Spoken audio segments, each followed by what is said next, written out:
Welcome back to MarineMax in Panama City Beach. Lance Weatherby here. Behind me I've got one of our newest arrivals. We've got a Sea Ray 190 SPX outboard powered boat. This boat of course is in the Rally Red. Sports activity tower. And with the outboard it offers you a couple more features in this boat. Let me show you around. What makes this boat very unique is coming from the 190 inboard. As you have it where your inboard outboard motor is, this allows you to have all this extra storage. You can put life jackets back here, you can put rafts in here. You know, anything that you really need to get out of the way, it gives you a lot more extra storage.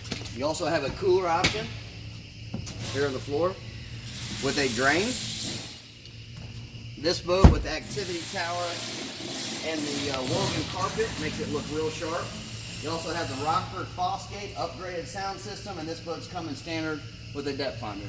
For more information, please look us up, Lance Weatherby in Panama City Beach.